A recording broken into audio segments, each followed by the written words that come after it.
So, one of the questions we oftentimes get is how do we create positive psychology changes in students with disabilities? That's outside of much of the domains of research that I actually get to focus upon. But fortunately, I've gotten to work with some incredible people who have been able to open my eyes to the changes that are possible. And where I think we start is actually not with the student that's experiencing the disability, but actually the people that are trying to provide the care or the education. And before you can deal with a difficult environment, we actually have to build up not just our physical immune system so that we can continue to be healthy as we're helping the world, but our emotional immune system as well. That's the part that says that my behavior with the student matters, or that change is possible, or that this student matters, or that even when something's not going well with the student, there's still good things that are going on in my life. All of those things allow us to change the lens to which we view our world so that as we're dealing with difficult circumstances or environments, we're doing it with a belief that eventually my behavior will matter if linked to the right people. I find so many people that are doing incredible work for the world, whether it's working with someone with disabilities or they're picking up trash or they are driving a bus and whatever they're doing in those environments. We find that oftentimes when they don't build up their emotional immune system, they start to believe that my behavior doesn't matter or that I'm not getting enough support or that change isn't really possible. And what happens is that they quit. They stop working. They can't be there for that person or they get sick. And in each of those moments, they were right. Change wasn't possible because nothing happened in those moments.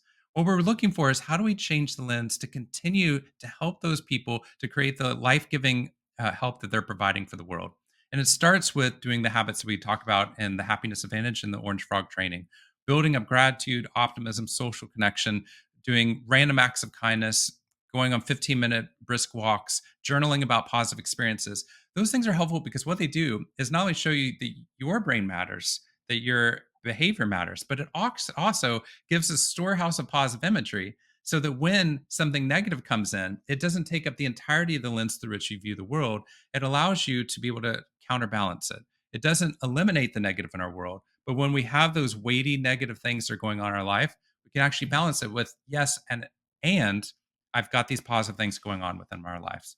Then I think that we have hope that these habits have an effect upon everyone. When I first got into doing this research, I was nervous about going into places with high levels of poverty, like shanty towns in Africa, because I thought, well, here's somebody from the West coming in trying to share positive research about why you should be grateful. They taught me about gratitude.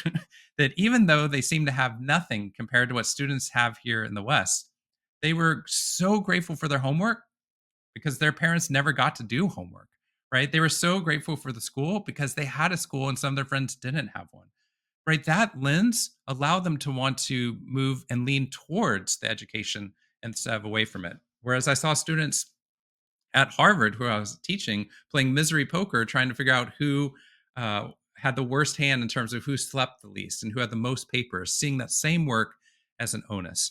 So once we started realizing that this work could have an effect beyond just the socioeconomic, then we started looking at people that were creating this positive change in people that had disabilities.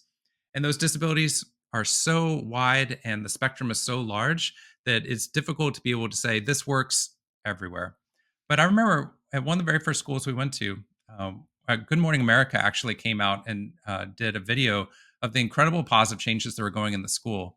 And they didn't go into the honors class. They didn't. We did go into just a normal science class. But I remember the most powerful moment for me was we went into a classroom that they titled Special Needs, and it had students there with all different kinds of disabilities. It wasn't just one kind, and I didn't even know all the disabilities that were there in the room, but they seemed like they were physical, verbal, emotional.